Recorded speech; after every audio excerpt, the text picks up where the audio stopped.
Coming to you live from our studios in Belize City, this is the evening news for Love Television on Tuesday, October 18th. We'll get you started with a look at the stories that are making the headlines for today.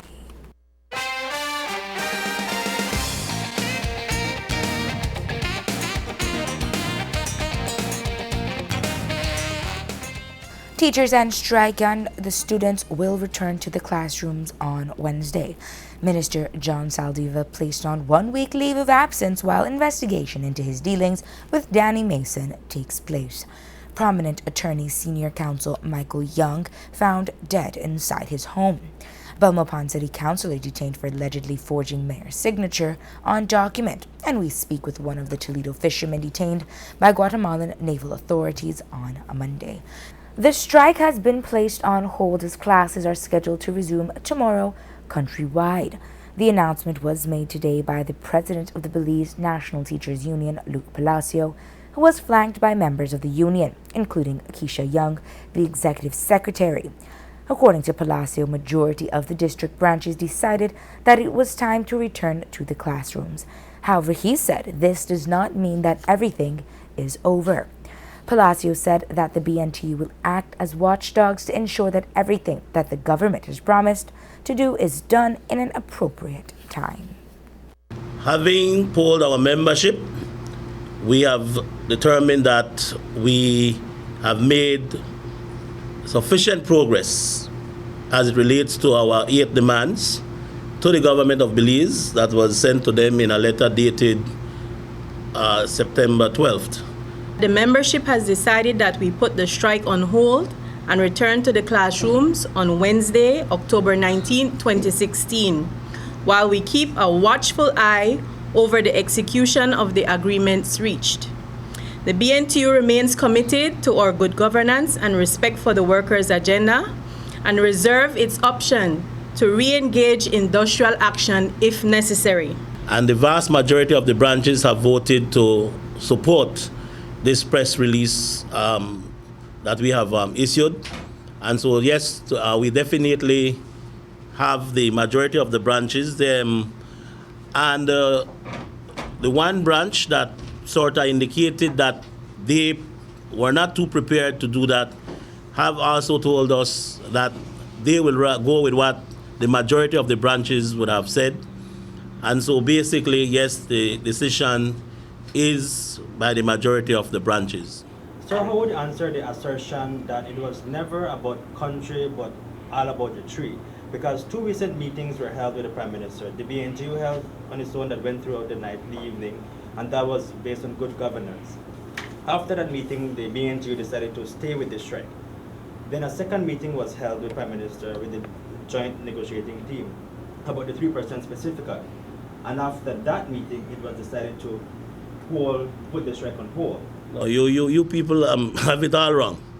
Have it all wrong. We had said it is for more than the tree. So the tree had always been there. At no point did we say we gave up on our 3% salary adjustment, At no point. And when it comes to the matter of the good governance, there were 8 demands. The 8 demands were not necessarily only about good governance. They included respect for the workers. We are talking about the coverage for Social Security. We are talking about the BNTU Special Proposal 22 for our teachers and support staff at the grant-aided secondary schools to be properly compensated when they reach retirement age. And the 3% was also a labor-related issue. The Occupational Safety and Health Bill is also a labor-related issue. So it would be unfair for anybody to come and say we went back now because of the 3%. Our position had always been that we are not going to give up our 3%. The other 2 unions had agreed to the deferral because we stood up and we stood our ground. They too will now benefit from what has been achieved. We are saying that definitely by Thursday we expect that the Prime Minister would have signed that commencement order for this 13th senator. We're expecting that the Attorney General will submit to us the terms of reference for the investigation into the Danny Mason case. We're expecting that on the 9th of December, the Prime Minister will sign the United Nations Convention Against Corruption. So those are things that we are holding them to. And that is what we mean when we say we will ensure that we monitor the implementation of the agreements already reached. The teachers were out of the classrooms for more than 10 days. This means that there is a possibility that tens of thousands of dollars would not be paid as salary for the teachers collectively. Palacio explained that it's the decision for the school management whether or not to pay the teachers that participated in the strike. We've said it from the beginning. We keep on saying it every time. Rule 102 is clear. You go on strike, you may lose salary. We are saying to the managements, there was a ruling, and I remember at a appearance on a morning show, one of the general managers made it clear. In 2005, the ruling of the Chief Justice was that the government cannot instruct managements to deduct for strike action. We hope that those managers will understand that these teachers who are out on strike were striking for good governance. They were striking for Belize. They, as general managers, will also benefit from whatever good governance agenda we are able to foster as a result of what has happened. Our teachers are prepared to make up the time. We are appealing to those managers. Kindly give the teachers their salary at the end of the month, because they were not doing anything illegal. They are standing up for Belize. They were contributing to national development, which is one of the things that our teachers are expected to do every day. We need to have our children learn. We need to have our parents understand that we must love this country. And if we love this country, we must keep on fighting for what we believe will make our country a better country, not only for today, but for generations to come. Palacio made another call on all interested bodies to join in the fight against corruption.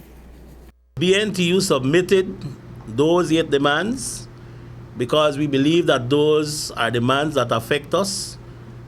Some of them directly, others the whole nation. And if there are others who believe that they need to take up this charge to further our cause, then let them start to do so. Let them engage with us. But we don't expect, all right, it is unfair for the Belizean public, or at least those people, like you've said, to believe that the teachers must carry the entire burden of trying to correct what is wrong in our country. We are prepared to do our part. We will continue to do our part, but we call on others to do their part as well. The BNTU will be holding an appreciation rally this weekend. Just after 1 o'clock this afternoon, reports reached our news center of a shooting incident in the Bella Vista residential community just off the Philip Goldson Highway. Considering the fact that it is somewhat of a gated community, the first thought was that perhaps it was a home invasion or robbery, but minutes after the first call came in, a second report came saying that senior counsel Michael Young had taken his own life. Our news team was dispatched to the Young's residence, where police personnel were already present and where the media spoke with Officer Commanding Precinct 4 Senior Superintendent Lyndon Flowers. We are processing the scene of Mr. Michael Young, senior counsel, where Mr. Young was injured as a result of an incident at that residence. I arrived here on the scene about 35 minutes ago, and my detectives, along with other detectives from the main Eastern Division North, is on the scene. I have no immediate contact with them. I have not gotten any confirmation when I arrived here is that Mr. Michael Young is injured. The initial investigations led officers to believe that it may have been a case of suicide, but reliable reports indicate that the police department has been urged to ensure that proper forensic testing is done to decipher whether it was self-inflicted or if there was foul play. Commanding Officer Flowers was very tight-lipped at the scene with the media and had refused to divulge any important information. Cannot confirm at this time whether it is an intruder or if it is self-inflicted or it is someone inside of the house. My detectives will give me those information, which I shall pass on to the media. I do not have that information as to his whereabouts into this morning, but I know that we are investigating this situation. The best of my knowledge, the calls came in through the 911 call center to the police. That is where I was alerted from. Love News was told that some minutes before the incident he had called his wife for her to come home, and upon arriving home he was found in the master bedroom of his home. 61-year-old senior counsel Michael Young was born in England and was a stalwart supporter of the United Democratic Party up to the time of his death, and was active in law practice via Young's law firm on Regent Street in Belize City. Young is survived by his wife Denise and 2 children. Events unfolding over the last 24 hours have brought a dark cloud over the Barrow administration and, by extension, the United Democratic Party. Within one day, a cabinet minister was asked to resign on the heels of land scandals. A prominent UDP attorney has died, and a Belmopan city councillor has been detained by police for forgery. To add to that list, we have been notified by the government press office that Minister of Defense John Saldiva has been placed on 1-week leave. This announcement comes due to the publication of a document from the company's registry regarding the bandits William Mason and Saldiva. The release reads, quote, "The Office of the Prime Minister announces that Honorable John Saldiva, Minister of Defense, has been put on 1 week's leave of absence. Honorable Saldiva has said that he took steps after September 2015 to put an end to the football business arrangement, which had been formalized between him and Mr. Danny Mason via the August 2015 registration of a company in which they both became shareholders. The week's leave is to enable the Prime Minister to take legal advice on whether the steps the minister took were enough to effectively sever the business relationship established between the minister and Mr. Mason by the formation of the company." End of quote. A Belmopan city councillor has been detained by police pending investigations. The city councillor is Jean Briceño Lopez, and she is being accused of forging the signature of Belmopan Mayor Khalid Belail and illegally using the city council's official stamp. Belail was the one who reported the matter to Belmopan police.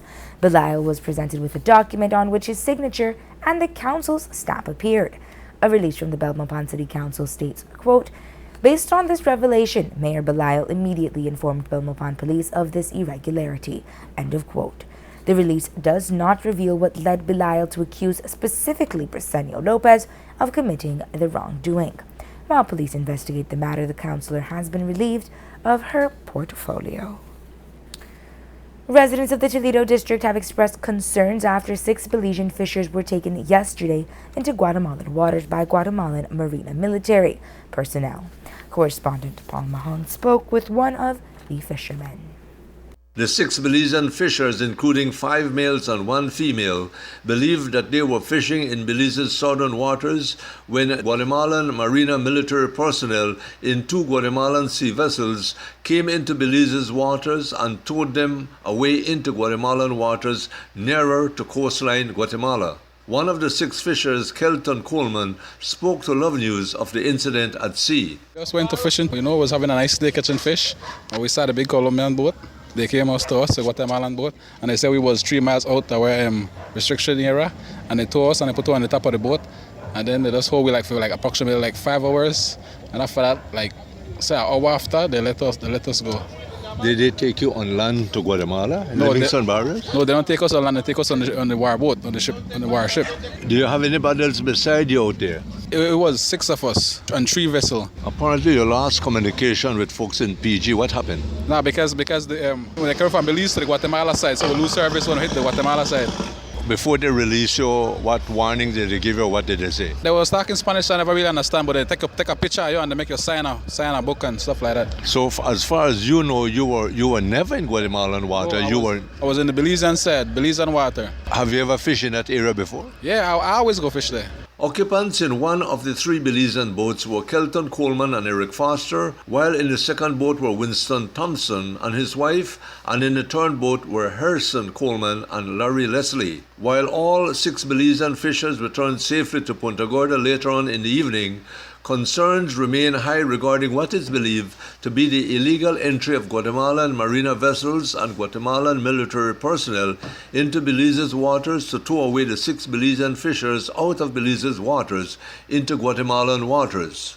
Like 2 of the 6 fishers, other local fishers here strongly feel that there is a need for some visible markers to be placed out at sea to clearly identify Belize's sea borderline in southern Belize's waters for Belizean fishers to safely stay within and have Guatemalans stay out unless through legal entry process into Belize's waters. Varied concerns to Love News here stated that if indeed the 6 Toledo fishers were illegally towed out Belize's waters into Guatemalan territorial waters, then the relevant authorities in Belize need to urgently take appropriate actions to address the alleged illegal unacceptable actions and presence of Guatemalan naval personnel in Guatemalan military sea vessels in Belize's territorial waters.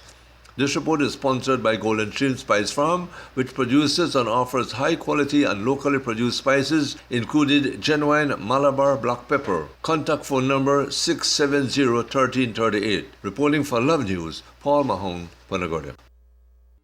Gaspar Vega has resigned from his ministerial seat after reports surfaced and confirmed by Prime Minister Dean Barrow that Vega's son, Andre Vega, was involved in a land scandal. Vega had acquired a parcel of land at $2,500, then later flipped for $400,000, which the government of Belize paid out. The very outspoken Belize City Mayor Darrell Bradley carefully commented on the matter and on corruption in general. I will say, though, that my comments in relation to anti-corruption has been very clear. I would urge members of the public to be aware of the issues in relation to reform. I had the opportunity to read the United Nations Convention Against Corruption, and it doesn't deal with only the corruption of an elected official. The bulk of that convention speaks of procurement. It speaks of campaign finance reform.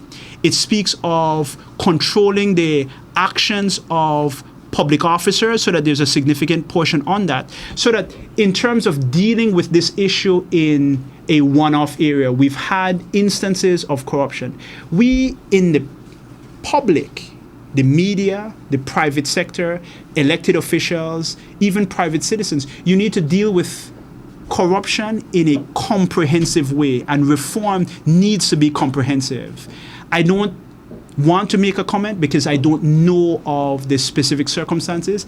You are giving me information in relation to the media story, but I think that in all of that, it should not be lost that we need to look at systematic ways to make our government perform more effectively and more efficiently. And if we look at one instance and we say we want to deal with that one instance, you're going to miss the entire picture. Reform is something that has to be strategic, and I maintain that issues of campaign reform, those are major issues. Issues of procurement, those are major issues. Issues of how we go about dealing with legislation, that there has to be a public component so that you have consultations. Those are important issues rather than just highlighting one issue, because it is likely that we will have instances of corruption many years into the future. Governments throughout the world, even the great United States, is faced with that. The way that would make us as a society different is if we as citizens of this country are more mature and we deal with it in a very comprehensive way. And I also want to make one other point. A lot of these concerns in terms of issues that are raising, it goes back to the individual citizen. When you cast your vote And that's something that we need to speak about. When you as an individual, you cast your vote, you should make sure that you are au fait with many of the issues, because that is the genesis in relation to everything that we have in our society. We're a democratic society. Every elected official must be accountable, and the citizen is responsible ultimately, because the citizen is the one who ultimately casts their vote for mayor and councillors every 3 years, and for the central government every 5 years, so that the issues that are facing our country is an issue which respects or requires the involvement of every member of our community, so that we get it right and that we are comprehensive in dealing with it. Based on the feedback and comments being made on social media regarding the land scandal involving former cabinet minister Gaspar Vega and his son Andre, the sentiments are that of anger and upset. As it relates to the explanation by the panelists at yesterday's press conference, the sentiment is that of disbelief that something of this magnitude could have gone undetected. Prior to the press conference, we spoke with Foreign Affairs Minister Wilfred Ellerington, who is not only a senior minister in the government, but also a public official who is yet to have a scandal of his own as it relates to corrupt practices. We asked him to weigh in on the Vega land issue. I think that the experiences that we are now having is more normal than abnormal. If you look at all around the region, if not the wider world, there are always difficulties involving allegations of corruption by people in government, whether it is in the private sector. The 2008 implosion in the United States was corruption on the part of the private sector. And then you have, in Guatemala, you have officials of the government in jail. In Mexico, you're here right now, they are looking for 2 governments.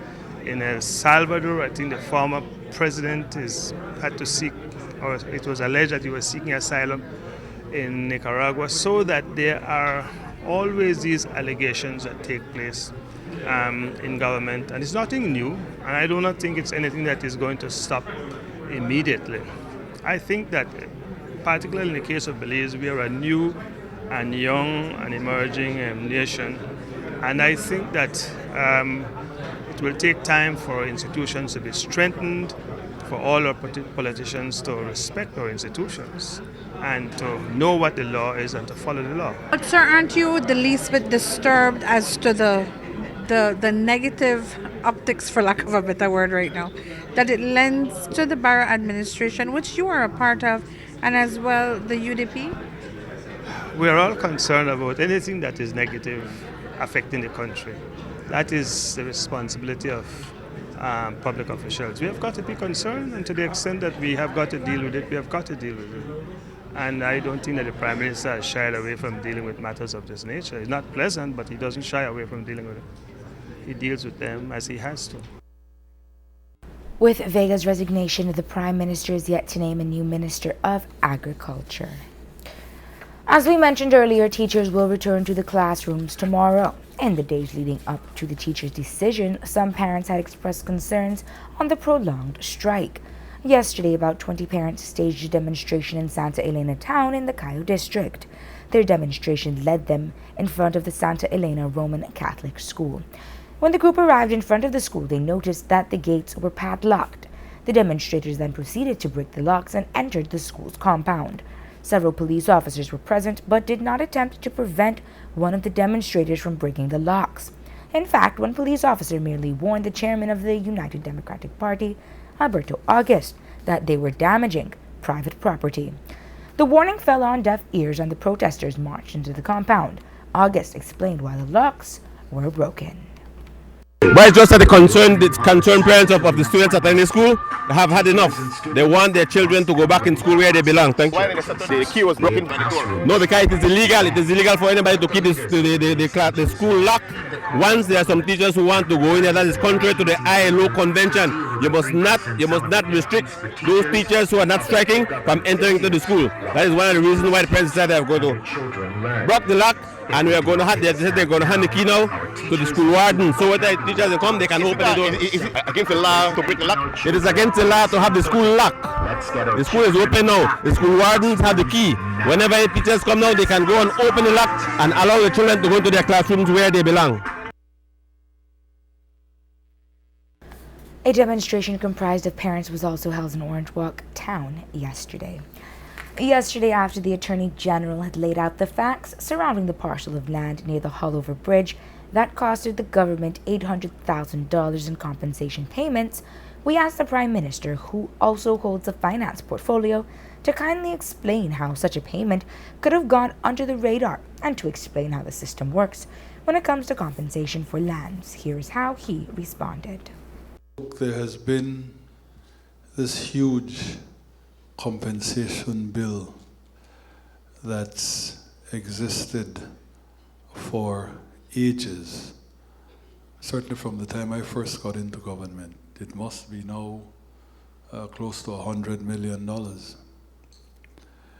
Government clearly cannot pay this sort of bill in anything like usual circumstances. What the Ministry of Finance does is to look at the request of the Ministry of Lands at budget time. They would normally ask for an extremely sizable allocation to meet this backlog of compensation liabilities. The Ministry of Finance gives what it can afford to give in any budget year as a block grant, as part of the annual fiscal year allocation to the Lands Department. Thereafter, the Lands Department treats with the disbursement of the budget that we have given to it in terms, I would imagine, of the queue, and presumably on a basis that would see people being paid in accordance with their place in the queue. So if you are seeking to ask me whether, with respect to the individual payments to individual persons or entities to whom compensation is owed, whether the Ministry of Finance has anything to do with that, the answer is no. The main opposition, PUP, has contradicted that statement, saying that the Ministry of Natural Resources sends a request every month to the ministry with a list as to who will be paid, and that it has always been done in that manner. We had asked Leader of the Opposition, John Briceño, for a comment on yesterday's press conference, but he said he was not readily available to make one. The Belize Coalition to Save Our Natural Heritage and Oceana Belize are upset and concerned that government will proceed with its plan to allow a foreign company to conduct airgun seismic surveys in the deep offshore territory of Belize. One of the most concerning points that both environmental organizations are focused on is that an environmental impact assessment was not conducted and presented to the cabinet in order for the minister to make a proper decision. Oceana and the coalition had asked the Chief Environmental Officer, Martin Alegria, to disclose the date that was presented to cabinet. That request has gone unanswered. Earlier in the week, Love News confirmed that the company Seabird, contracted to do the seismic survey, will commence on Friday.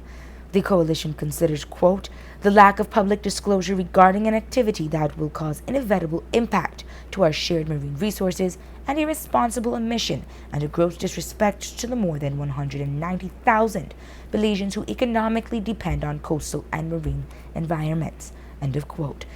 In a recent interview with the Vice President of Oceana Belize, Janelle Chinona, she told Love News that less evasive methods can be exercised in order to safeguard marine life and habitats.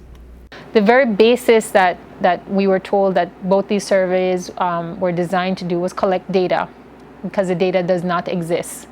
And that kind of proves the point. If the data does not exist, we can use less invasive ways to find out what's out there in terms of marine feature, habitat, coral cover, spawning aggregations, whatever it is. We don't know about that area, but here we are going to use a very controversial and known environmental impactor before we even know as Belizeans what we might be impacting. And at the end, Hippolyta, the point is we want to make informed decisions. There is no sense of urgency. We don't need to rush to be doing seismic. We would just like an opportunity for all of us to be involved in making a decision as it relates to seismic. We need to investigate further to make the best decision moving forward. But certainly at the very minimum, we and other groups are saying that there should be an environmental impact assessment. That's just to assess what the damage will be. So again, we make an informed decision within that context as well. Do you believe the cabinet made a hasty and misinformed decision? No, I mean, let me say that cabinet made its decision based on the information presented to them. And that is all we're asking, that cabinet stay that decision pending additional information that other groups and individuals would be able to provide to them, so that we are all aware of the information that has been presented to them. I, for one, certainly believe that this is an issue that has been close to many Belizeans. We've seen Belizeans come out around this issue. It's important enough, it's big enough for all of us to be involved in this, and I don't see cabinet refusing to accept additional information that would either, bolster their position or have them pause to review that decision and perhaps come to a different conclusion. But we would just like to be assured that they've been presented with all the available information out there.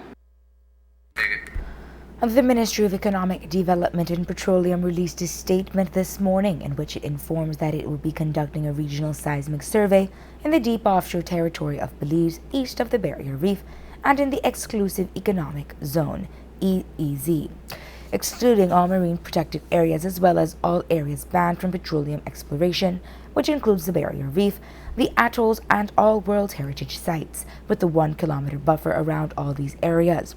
The department says the survey will be done in deep water only and away from any major tourist activity, fishing areas, or spawning sites.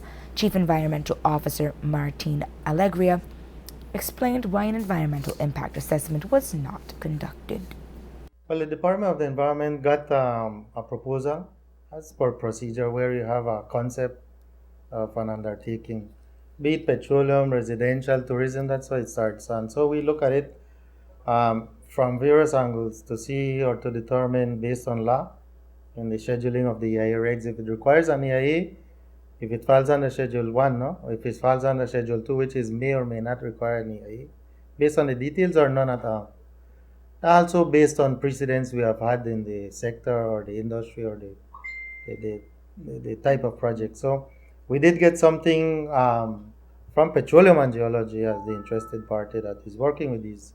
And it started with a multi-beam assessment or survey. So we reviewed it, we looked at the methodologies they were proposing to do it, the areas they are talking about, and we look at the policies that we have in terms of procedures and legislation.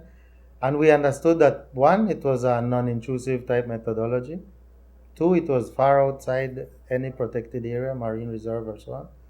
And 3, we said that it was something that instituting a few mitigation measures that are internationally acceptable can be done. So we did approve the multi-beam survey or assessment. Right. There has been this misinformation out there that the law says that any seismic has to do an EIA. That's not so. The environmental impact assessment regulations, like I mentioned, has Schedule 1 and 2. Schedule 1 is a list of projects that have to do EIA regardless. Schedule 2 has may or may not. Seismics fall under Schedule 2, may or may not. Why? Because seismic depends on the methodology, is non-intrusive.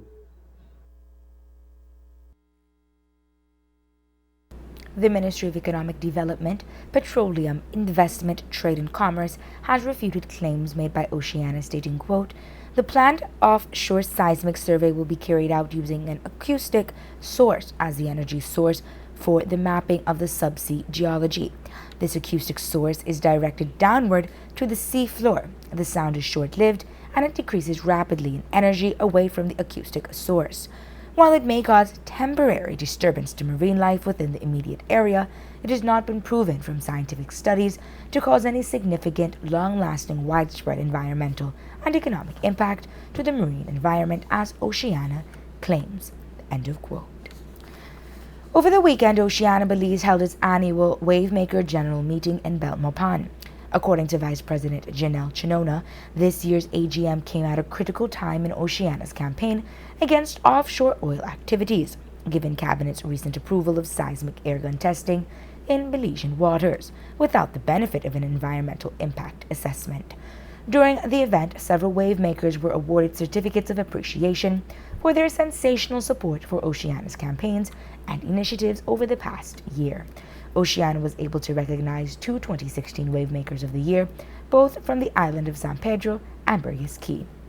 They are Dorian Nunez, Amber Edwards, and Madison Pearl, who make up the I Travel Belize team. They were awarded for their dedication to discovering and boasting about Belize's richly rewarding experiences that make it unlike any country on the planet. Belizean wave makers are part of the more than 1 million Oceana members that support the protection and restoration of the world's oceans. A meeting that was to take place today between shuttle operators and the minister responsible for transport did not go as planned. We hear more in this report from correspondent Fem Cruz. Last week, Thursday, Love News reported about a very important meeting that was held by the Belmopan Western Minibus Cooperative Society Limited. The purpose of that meeting was to discuss about a letter they received from the Transport Department indicating that their Bositos run will be cut from 12 hours to 6 hours. This afternoon, another meeting was held by the cooperative to discuss the way forward. Chairman Selvin Daniel Romero spoke to Love News about the outcome of that meeting. We met on Saturday with our lawyer. According to our road service permit, we have a binding contract with the government, and he advised us to run all day on Monday, ignore the letter. Yesterday, Monday, we did so. We ran a normal day, and around 10:50, almost 11, they started stopping us, pulling us on the side, took a couple driver's license and telling us that we are supposed to hand over our road service permit, original ones. Well, we as a cooperative came together. We were in front of the station, and we called our lawyer, and we met. He gave us another legal advice and said, well, we can make it more legal.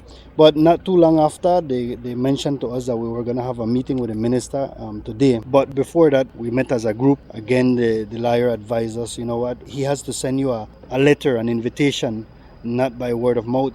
So issue a letter to him informing him that you will not attend the meeting unless we are invited formally, agenda and the purpose of the meeting. And that's what we're doing at this moment. We already delivered the letter to Chief Transport Galvez and also Honorable Edmond Castro. Love News spoke to Minister Castro about the changes. What we are trying to do is regulate the national transportation system in our country. Some of the situation that we are dealing with as it relates to what is known as Bositos is that we have overcrowdedness of the situation. We have approximately, 90 to 100 Bositos running in the Kaya district, Belmopan, San Ignacio area, but close to 100. When we check our books, part of the problem is that we only have 32 registered Bosito that should be on our highways. Hence is the reason why we have an overcrowdedness on our highways. We have Bositos running in front of the major national transportations, creating traffic jam, not just on the highway but also in the city of Belmopan. But the mayor and the city of Belmopan will have to deal with that situation, but we are concerned about what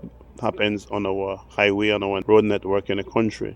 The Bositos requested a follow-up meeting with me, and I set the meeting last week to meet with them this Tuesday after cabinet at 3. Only a few of them showed up. They sent a letter, however, that I must put in writing that I need to talk to them and the content of what I would like to speak to them about and a whole lot of foolishness. All we need to do is we are asking them to work with us so that we could regulate the system. And we, from our end as the enforcement aspect, we just need need to make sure that those 32 busitos that are running on our roadways, those 32 buses are accounted for. Secondly, we also have noticed that some of the drivers of those busitos that are running our highways are not properly licensed.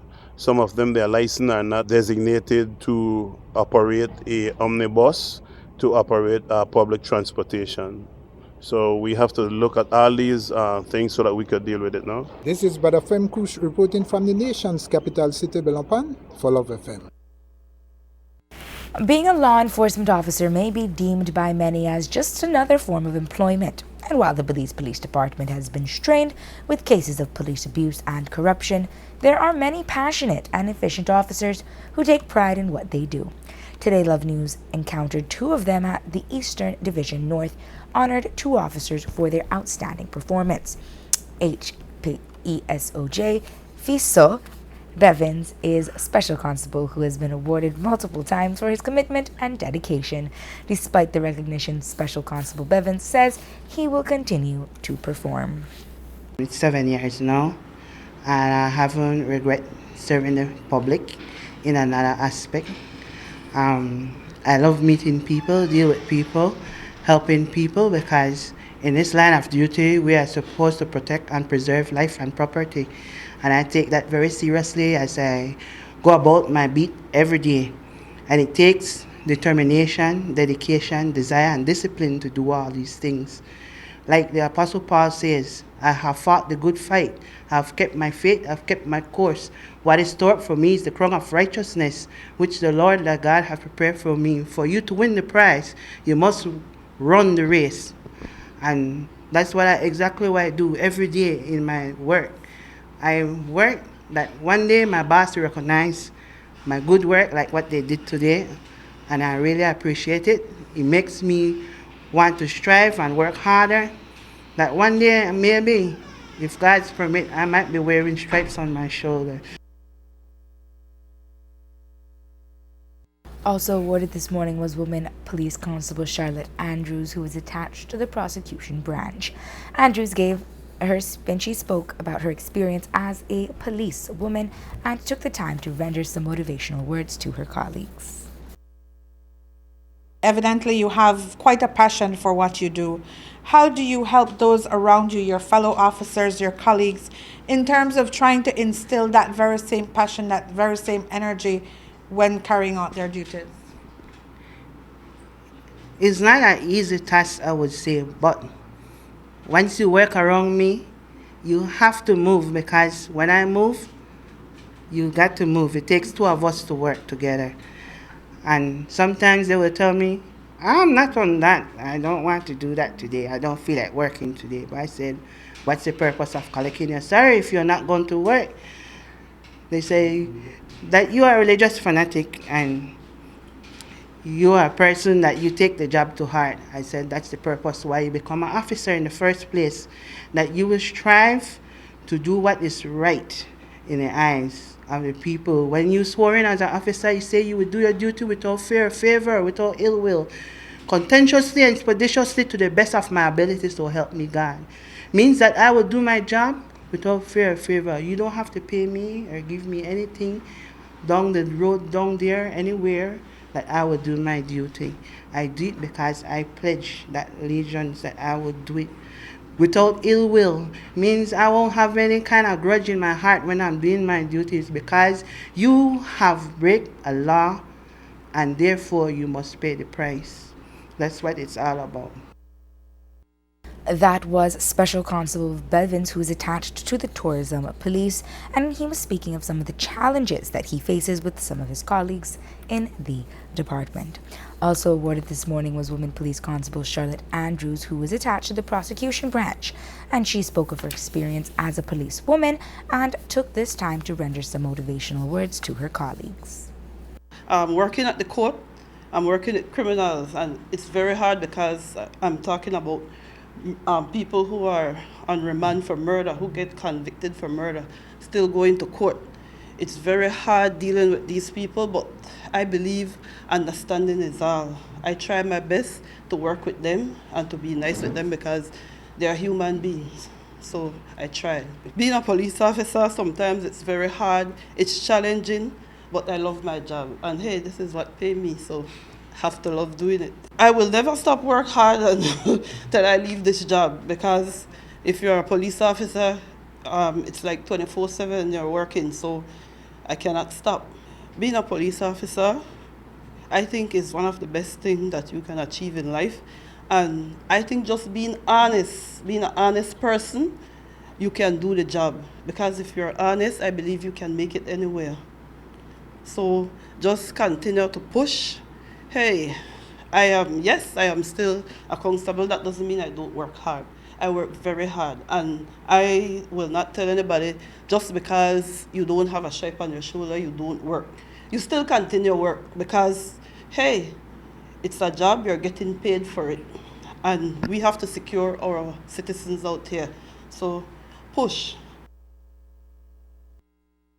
Andrews has been in the department for 14 years. Both Bevins and Andrews received a certificate and a plaque, as well as a small monetary award from Zetro. Bevins was awarded as Officer of the Month for August, whilst Andrews was named for September. An estimated 60 law enforcement officers are engaged in a 4-day workshop at the Belize Biltmore Plaza Hotel in Belize City with a focus on tourism security. The workshop comes after an assessment conducted earlier this year in an effort to find the security needed in the tourism sector in Belize. Andrea Rodriguez is a project officer attached to the Organization of American States.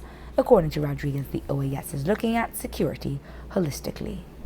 The way we see tourism security in the Organization of American States and the way that member states have determined this area is to look at it as with a multidimensional approach, not only look at the crime side or the law enforcement, but also try to involve the social side of it, the economic side of it. And this is why in this project we're aiming to promote public-private partnerships. We're looking to work together with the public sector and the private sector, because we understand that each of them have capacities that the other sector that may not have, and we're trying to find ways that they can collaborate together in a better, so that they can strengthen the tourism security. So the way we look at tourism security is not only to protect the foreign tourists that is coming on the local tourists, but also to look at the receiving communities, because at the end of the day, they're going to be the first one exposed to the threats or the things that may happen, and they're also going to be the ones receiving the tourists. So we're trying to look at it as comprehensive as possible. Rodriguez explained that this conference falls under 2 of the 4 pillars of the OAS, adding that there are similar sessions being held in other member state countries. The OAS has 4 main pillars, which are human rights, democracy, development, and security. So I would say it falls under 2 of the pillars, development and security, because like I was saying, within the Secretariat of Multidimensional Security, which is where SICTA falls under, we're not only looking at the security or the hard part of security, but also looking at development and the economic side of it. So I would say it falls under 2 of the pillars of the OAS. This is a 3-year project that we're not only doing here in Belize. It's a project supported by the government of Canada. In Belize, specifically for this component, after we do this workshop, we do a 3-month post-evaluation to kind of try to assess and get some feedback of how the workshop was perceived by the participants, if they are incorporating new abilities and capacities that we're trying to leave here and install in their daily functions. And then after that, we're always open to receive requests from the governments from any other member states, because we understand that this may be like a phase 1 stage, and then we have received some requests in the past, for example, to develop tourism security plans at a national level or a local level, or sometimes countries want to develop for a specific destination. So that it's going to depend on what the request that we receive at the Organization of American States, the resources that we're able to pull, and the projects that we're able to get approved and implemented. With participation from the Departments of Customs and Excise, Immigration, Belize Department, NEMO, and Belize Tourism Board, and other agencies, Rodriguez spoke of what the participants should take away with them and how the 4-day sessions should improve the public-private sector collaboration and working relationships. The main focus in this project is to promote public-private partnerships. We understand that sometimes the relationships, not only here in Belize, as we have seen in most of the member states, the relationship between the private sector and the public sector is not necessarily an easy one. So what we're trying to leave here is to build some trust between these two sectors. And we have seen in other member states that we have delivered this capacity, they end up doing like real partnerships. For example, in Mexico, after we delivered this workshop, they formed a center it's called Attention and Protection Center for the Tourists, where they were able to form a public-private partnership, and they have like a physical facility, and you have like psychological attention, medical attention. If something happens to you, you have one police representative there. So that would be an example of, a concrete example of what we're looking to leave here installed in Belize. The 3-day assessment in July looked at the priority needs of the stakeholders. Presentations are being made on the tourism security and strategy at the Fort Street area, as well as CARICOM's crime and security strategy, maritime incident prevention and responses, and police-led intelligence. The workshop concludes on Thursday evening, with Friday set aside to take the participants to a Mayan temple for a first-hand look at operations. 65-year-old Christopher Lamb, one of 2 persons charged with drug trafficking for 265 grams of cannabis, pled guilty to the charge when he appeared today before the Chief Magistrate, Anne Marie Smith. Lamb was fined $10,000 and he was ordered to pay $2,000 forthwith and default 6 months imprisonment. He was unable to pay, so he was taken to prison. He has until March 20th, 2017 to pay the balance. If he does not pay, he will serve a total of 3 years. The charge was withdrawn from a second defendant about 7:45 this morning.